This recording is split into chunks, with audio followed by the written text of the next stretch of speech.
భక్తులారా, మీ వంటింట్లో ఉన్న ఉప్పు ఒక ఖాళీ చిన్న అవుతోందా? వస్తువు ఖాళీ అయితే నిజంగానే ఇంట్లో దరిద్రం మొదలవుతుందా అని ఎప్పుడైనా లక్ష్మీ కటాక్షం భయపడ్డారా? పొందండి. డబ్బు వచ్చినా నిలవకపోవడం, ఇంట్లో చిన్న చిన్న గొడవలు పెరగడం, ఏ పని చేసినా అడ్డంకులు రావడం వెనకాల మనమే గుర్తించని ఒక కారణముంటే ఈరోజు మీ మనసులో ఉన్న ఆ సందేహానికి పూర్తిగా సమాధానం దొరుకుతుంది. అంతేకాదు, ఏ వస్తువు ఖాళీ అయితే లక్ష్మీదేవి అనుగ్రహం తగ్గుతుందో, దాన్ని ఎలా జాగ్రత్తగా ఉంచుకోవాలో కూడా ఈ కథలో మీకు స్పష్టంగా తెలుస్తుంది. ఈ ఆధ్యాత్మిక రహస్యం మీకు పూర్తిగా అర్థం కావాలన్నా, దైవానుగ్రహం దక్కాలన్నా ఈ వీడియోను ఎక్కడా ఆపకుండా చివరి వరకు చూడండి. మన పాత వాళ్ళు ఒక మాట చెప్పేవారు, ఇంటి వెలుగు వంటింట్లో మొదలవుతుంది అని.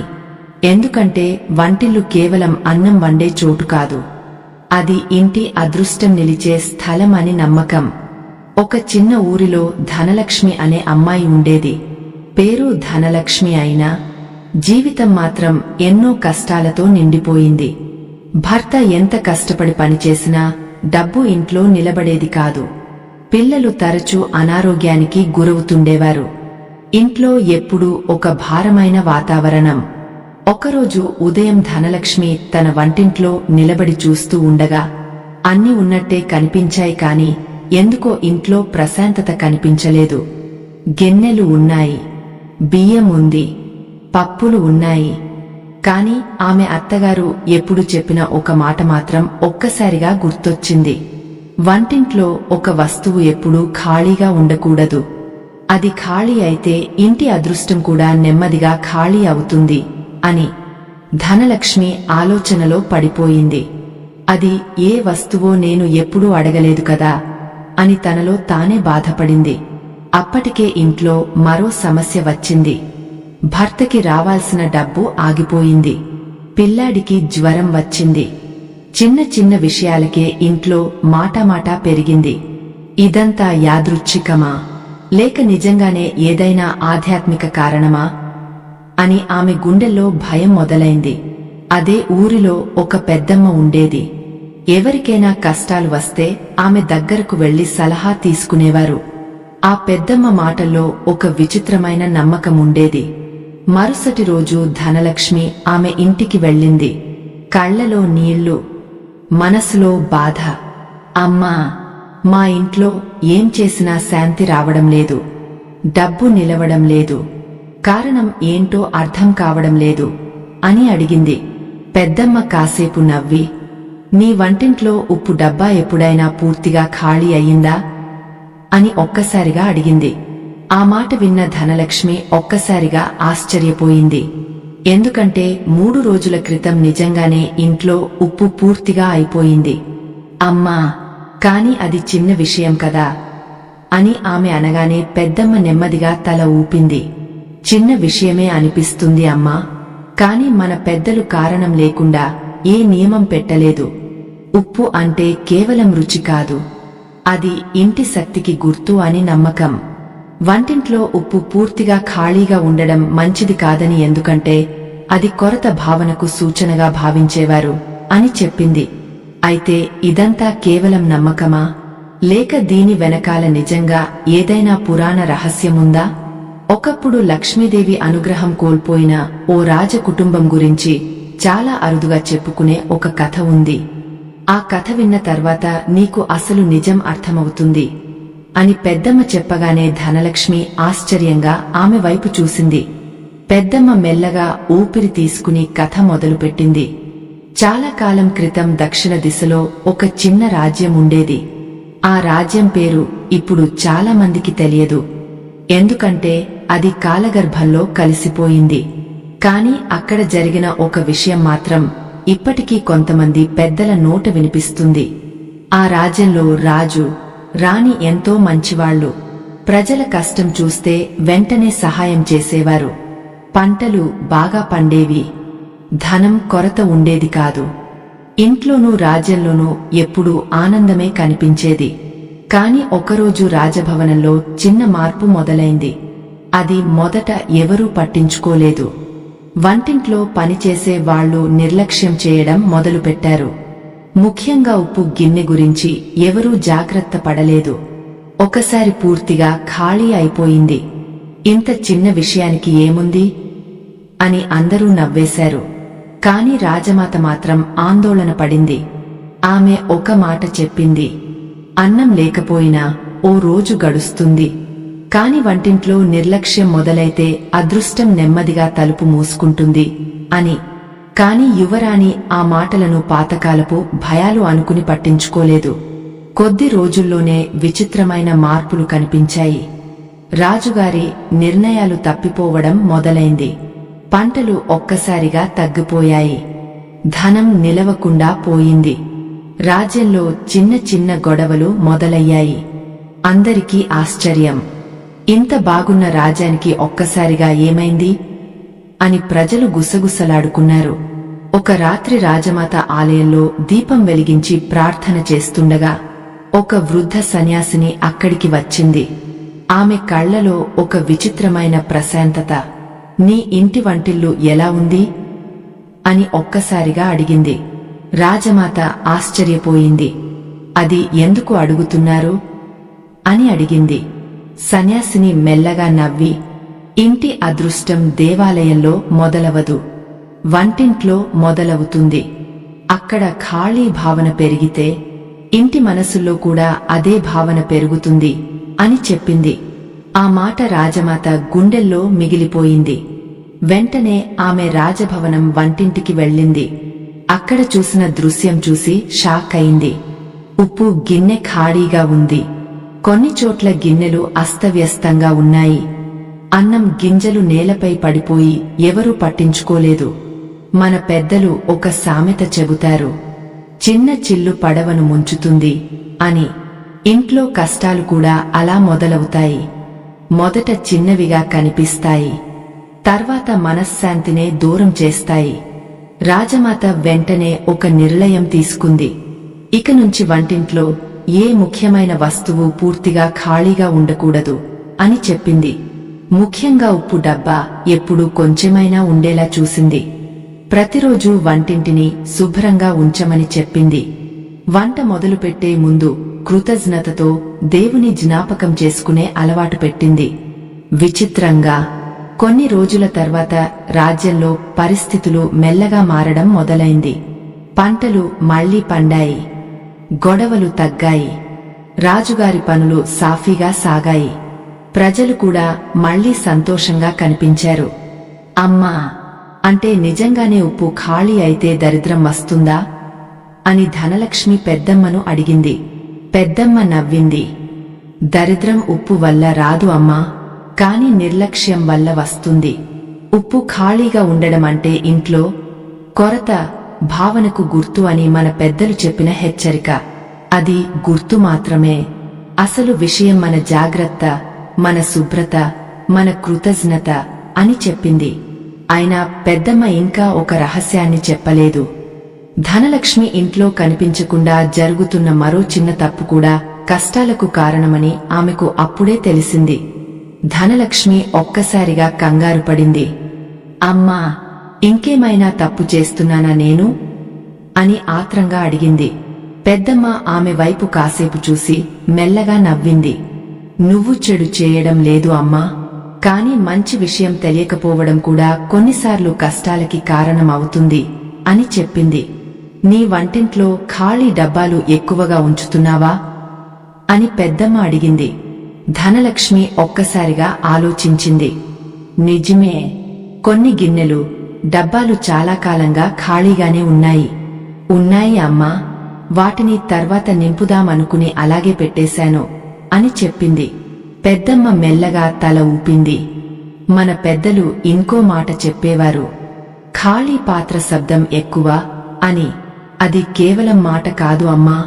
ఇంట్లో ఎప్పుడూ ఖాళీ భావన కనిపిస్తే మనసుకు తెలియకుండా ఒక కొరత భావం పెరుగుతుంది. వంటింట్లో పూర్తిగా ఖాళీగా ఉన్న ముఖ్యమైన డబ్బాలు ఉంటే మన ఆలోచనలకు అదే ప్రభావం పడుతుందని నమ్మేవారు. ధనలక్ష్మి కళ్లలో ఆశ్చర్యం పెరిగింది. అంటే నేను ఏం చేయాలి అమ్మా అని అడిగింది.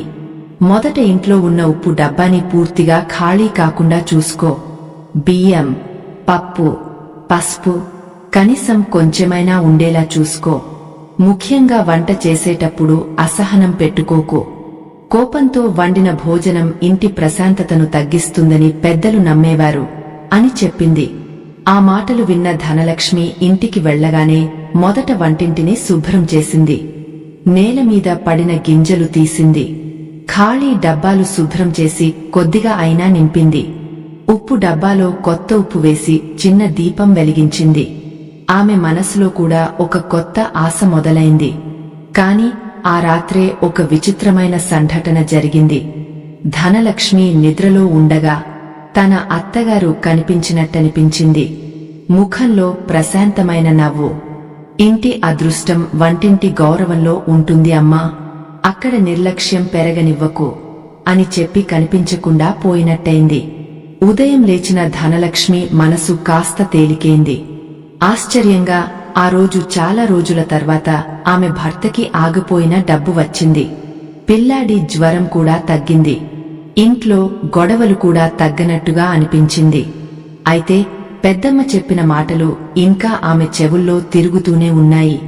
ఇది కేవలం వస్తువుల విషయం కాదు, మన ఇంటి శక్తి, మన ఆలోచనల విషయం అని. ఇక్కడ ఒక విషయం మీరు కూడా గుర్తుంచుకోవాలి. మన పెద్దలు భయపెట్టడానికి కొన్ని మాటలు చెప్పలేదు, జాగ్రత్తగా ఉండమని సంకేతాలు ఇచ్చారు. ఇంటిని గౌరవించడం, వంటింటిని శుభ్రంగా ఉంచడం, కొరత భావన కాకుండా కృతజ్ఞతతో జీవించడం, ఇవే అసలు సందేశాలు. ఇప్పుడొకసారి మీరే ఆలోచించండి. మీ వంటింట్లో కూడా ఏదైనా ముఖ్యమైన వస్తువు పూర్తిగా ఖాళీగా ఉందా? ఉంటే ఈరోజే చూసుకోండి. ఎందుకంటే ఉన్నప్పుడు విలువ తెలియదు, పోయినప్పుడు బాధ తెలుస్తుంది అని ఒక పాత సామెత ఉంది. ఈ కథ మీకు ఉపయోగపడుతుందని అనిపిస్తే, ఈ భావన మీ మనసుకి తాకితే ఒకసారి ఓం శ్రీ మహాలక్ష్మే నమః అని కామెంట్లో రాయండి. మీ ఇంట్లో సంతోషం, ప్రశాంతత నిండాలని మనస్ఫూర్తిగా కోరుకుంటున్నాను. కాని కథ ఇక్కడితో ముగియలేదు. పెద్దమ్మ వెళ్లే ముందు ధనలక్ష్మికి ఒక చిన్న సంచి ఇచ్చింది. ఇది సాధారణం కాదు, నీ ఇంటి అదృష్టానికి గుర్తు. కాని దీన్ని ఎలా ఉపయోగించాలో జాగ్రత్తగా వినో అని చెప్పగానే ధనలక్ష్మి గుండె ఒక్కసారిగా గట్టిగా కొట్టుకుంది. ధనలక్ష్మి ఆ చిన్న సంచిని చేతిలో పట్టుకుని ఆశ్చర్యంగా చూసింది. బయటకు చూస్తే అది సాధారణ గుడ్డ సంచిలానే ఉంది. కాని దాన్ని చేతిలో పట్టుకున్న క్షణం ఎందుకో మనసులో ఒక ప్రశాంతత కలిగినట్టనిపించింది. అమ్మా, ఇందులో ఏముంది అని మెల్లగా అడిగింది. పెద్దమ్మ నవ్వింది. ఇందులో ఉన్నది వస్తువు కాదు అమ్మా, ఒక గుర్తు. మన ఇంట్లో కృతజ్ఞత ఉండాలి, కొరత భావన ఉండకూడదు అని గుర్తు చేసే చిన్న జ్ఞాపకం అని చెప్పింది. అని చెబుతూ ఆమె సంచిని తెరిచింది. అందులో కొద్దిగా ఉప్పు, కొన్ని బియ్యం గింజలు, చిటికెడు పసుపు ఉన్నాయి. ధనలక్ష్మి కళ్లలో ఆశ్చర్యం. ఇవేనా అమ్మా అని అడిగింది. అవునమ్మా, ఇవే. కాని ఇవి సాధారణంగా కనిపించినా మన పెద్దల ఆలోచనలో ఇవి ఇంటి సమృద్ధికి గుర్తులు. ఉప్పు అంటే రుచి మాత్రమే కాదు, జీవితం రుచిగా ఉండాలని గుర్తు. బియ్యం అంటే ఆకలి తీరే వరం, పసుపు అంటే శుభం. వీటిని గౌరవంగా ఉంచడం అంటే ఇంటిని గౌరవించడం అని పెద్దమ్మ చెప్పింది. ఆమె మరో సామెత చెప్పింది, ఇల్లు నిలవాలంటే అలవాట్లు నిలవాలి అని. చాలాసార్లు మనం పెద్ద పెద్ద పరిష్కారాలు వెతుకుతాం, కాని చిన్న చిన్న నిర్లక్ష్యాలే మన ప్రశాంతతని దూరం చేస్తుంటాయి. ఆ రాత్రి ధనలక్ష్మి పెద్దమ్మ చెప్పినట్టే చేసింది. వంటింటిని చక్కగా సర్దింది. ఒక మూలలో చిన్న పాత్రలో కొద్దిగా బియ్యం, ఉప్పు, పసుపు పెట్టి, మా ఇంట్లో ఎప్పుడూ కొరత రాకూడదు అని మనసులో అనుకుంది. విచిత్రంగా రోజులు గడుస్తుండగా ఇంట్లో వాతావరణం మారింది. భర్త పనులు సవ్యంగా సాగడం మొదలైంది. పిల్లలు నవ్వుతూ ఆడుకోవడం పెరిగింది. ముఖ్యంగా ధనలక్ష్మి మనసులో ఉన్న భయం తగ్గిపోయింది. ఎందుకంటే ఆమెకు ఒక విషయం అర్థమైంది. దరిద్రం అంటే కేవలం డబ్బు లేకపోవడం కాదు, మనసులో ఆశ తగ్గపోవడం కూడా. ఒకరోజు ఆమె మళ్లీ పెద్దమ్మ దగ్గరకు వెళ్లి, అమ్మా, నిజంగా మా ఇంట్లో చాలా మార్పు కనిపిస్తోంది అని ఆనందంగా చెప్పింది. పెద్దమ్మ నవ్వి, మారింది నీ అదృష్టం కాదు అమ్మా, నీ అలవాటు. ఇంటిని గౌరవించడం మొదలుపెట్టావు, అదే పెద్ద మార్పు అని చెప్పింది. ఇక్కడ ఒక చిన్న మనవి, ఈ కథలు ఇలాంటి ఆధ్యాత్మిక విషయాలు మీకు ఉపయోగపడుతున్నాయనిపిస్తే, మీ మనసు అనుమతిస్తే స్కానర్ ద్వారా చిన్న సహాయం చేసి ఈ ప్రయాణానికి తోడుగా నిలవచ్చు. అది పూర్తిగా మీ ఇష్టం, మీ భక్తి. అయితే పెద్దమ్మ చెప్పిన చివరి మాట మాత్రం ఇంకా ధనలక్ష్మిని ఆలోచింపజేసింది. నీ ఇంట్లో ఇంకా ఒక మూల ఉంది, అక్కడ జాగ్రత్తగా చూడకపోతే మళ్లీ పాత పరిస్థితి రావచ్చు అని చెప్పి ఆమె నెమ్మదిగా వెళ్లిపోయింది. ఆ మాట ధనలక్ష్మి మనసులో గట్టిగా మిగిలిపోయింది. ఇంకా ఏ మూల గురించి చెప్పిందో అని ఆలోచిస్తూ ఇంటికి చేరుకుంది. ఆ రోజు వంట చేస్తూనే ఆమె కళ్లంతా ఇంటి ప్రతి మూలను గమనించసాగాయి. వంటిల్లు శుభ్రంగా ఉంది, ఉప్పు డబ్బా నిండి ఉంది, గిన్నెలు సరిగ్గా ఉన్నాయి. అయినా పెద్దమ్మ మాట ఎందుకో గుండెల్లో తిరుగుతూనే ఉంది. రాత్రి భోజనం అయ్యాక ఇంటి వెనుక భాగానికి వెళ్ళింది. అక్కడ ఒక చిన్న గది ఉంది, పాత వస్తువులు పెట్టే చోటు. చాలా కాలంగా ఎవరూ సరిగా చూడని మూల.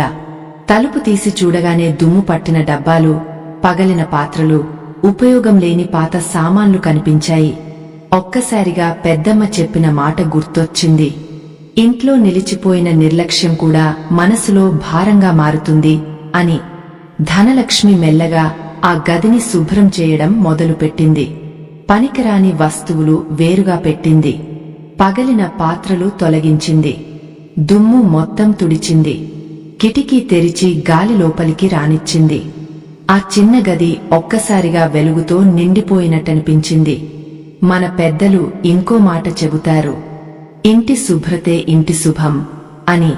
అది కేవలం బయట కనిపించే పరిశుభ్రత గురించి కాదు, మనసులో ఉన్న భారాన్ని కూడా తగ్గించుకోవాలని చెప్పిన మాట. కొన్ని రోజుల తర్వాత ధనలక్ష్మి గమనించింది, ఇంట్లో అందరూ కొంచెం ప్రశాంతంగా ఉన్నారు. భర్త నవ్వుతూ మాట్లాడటం మొదలుపెట్టాడు. పిల్లలు ఆరోగ్యంగా కనిపించారు. ముఖ్యంగా ఇంట్లోకి అడుగుపెట్టగానే ఒక తేలికైన భావన కలిగేది. ఒక సాయంత్రం పెద్దమ్మ మళ్లీ వచ్చింది. ఇంటి చుట్టూ చూసి చిరునవ్వు నవ్వింది. ఇప్పుడు నీ ఇల్లు ఊపిరి పీల్చుకుంటోంది అమ్మా అని చెప్పింది. ధనలక్ష్మి ఆశ్చర్యపోయింది. ఇల్లు ఊపిరి పీల్చుకుంటుందా అమ్మా అని నవ్వుతూ అడిగింది. పెద్దమ్మ కూడా నవ్వింది. అది మాట మాత్రమే అమ్మా, కాని నిజం కూడా ఉంది. మనం ప్రేమతో చూసుకున్న ఇల్లు మనకు ప్రశాంతత ఇస్తుంది. నిర్లక్ష్యం పెరిగితే అదే మనసుని భారంగా చేస్తుంది అని చెప్పింది. అంతలో పెద్దమ్మ ఒక చివరి విషయం చెప్పింది. గుర్తుపెట్టుకో, వంటింట్లో ఉప్పు ఖాళీ కాకూడదు అనేది భయపెట్టే మాట కాదు. అది ఇంట్లో కొరత భావన రానివ్వకు అనే జ్ఞాపకం. కృతజ్ఞతతో ఉన్న ఇంట్లో ఆశ ఎప్పుడూ ఖాళీ కాదు అని చెప్పింది. కాని ఆ రాత్రి ధనలక్ష్మికి మరో చిన్న ఆశ్చర్యం ఎదురైంది. పెద్దమ్మ ఇచ్చిన చిన్న సంచి పక్కన ఒక చిన్న కాగితం కనిపించింది. అందులో ఒక వాక్యం మాత్రమే ఉంది. అది చదివిన తర్వాత ఆమె కళ్లలో నీళ్లు తిరిగాయి. ధనలక్ష్మి చేతులు కొంచెం వణికాయి. ఆ చిన్న కాగితాన్ని మెల్లగా తీసుకుని తెరిచింది. అందులో చాలా చిన్న అక్షరాలతో ఒక్క వాక్యం మాత్రమే రాసి ఉంది. ఇంట్లో ప్రేమ, కృతజ్ఞత ఖాళీ కాకపోతే ఏ డబ్బా ఖాళీ అయినా అదృష్టం నిన్ను వదిలిపోదు. ఆ మాట చదివిన క్షణం ధనలక్ష్మి కళ్లలో నీళ్లు తిరిగాయి. ఎందుకంటే ఇన్ని రోజులుగా తాను భయపడింది ఉప్పు ఖాళీ అయిందని కాదు, తన జీవితంలో ఆశ ఖాళీ అయిపోయిందని ఆమెకు అప్పుడు అర్థమైంది. ఆమె నెమ్మదిగా వంటింట్లోకి వెళ్లి చుట్టూ చూసింది. అదే గిన్నెలు, అదే ఇల్లు. కాని ఎందుకో ఇప్పుడు అన్నీ కొత్తగా కనిపించాయి. ముందెప్పుడు సమస్యలే కనిపించేవి, ఇప్పుడు ఆశ కనిపించింది. ముందెప్పుడు కొరతే కనిపించేది, ఇప్పుడు ఉన్నదానికి కృతజ్ఞత కనిపించింది. మరుసటి రోజు ఉదయం ధనలక్ష్మి ఇంటి ముందు చిన్న ముగ్గు వేసింది. వంట మొదలుపెట్టే ముందు ఒక క్షణం కళ్ళు మూసుకుని, మా ఇంట్లో సంతోషం, ఆరోగ్యం, ప్రేమ ఎప్పుడూ తగ్గకూడదు అని మనసులో అనుకుంది. ఆ రోజు నుంచి ఇంట్లో ఒక చిన్న అలవాటు మొదలైంది. భోజనం ముందు అందరూ కలిసి ఉన్నదానికి ధన్యవాదం చెప్పడం. కొద్ది నెలలు గడిచాయి. ధనలక్ష్మి భర్త పని బాగా కుదిరింది. పిల్లలు ఆనందంగా ఉండటం మొదలుపెట్టారు. ఇంట్లో గొడవలు తగ్గిపోయాయి. ముఖ్యంగా ధనలక్ష్మి మనసులో ఒక బలం వచ్చింది. సమస్య వచ్చినా భయపడకూడదు, ఇంటిని ప్రేమతో చూసుకుంటే మార్పు వస్తుంది అనే నమ్మకం పెరిగింది. ఒకరోజు పెద్దమ్మ మళ్లీ కనిపించింది. ధనలక్ష్మి పరుగెత్తుకుంటూ వెళ్లి, అమ్మా, మీరు చెప్పింది నిజమైంది. మా ఇంట్లో ఇప్పుడు ప్రశాంతత ఉంది అని ఆనందంగా చెప్పింది. పెద్దమ్మ చిరునవ్వు నవ్వి, నేను ఏ మంత్రం చెప్పలేదు అమ్మా, నువ్వు నీ ఇంటిని మళ్లీ గౌరవించడం మొదలుపెట్టావు. అదే నిజమైన మార్పు అని చెప్పింది. మన పెద్దలు కారణం లేకుండా కొన్ని మాటలు చెప్పలేదు.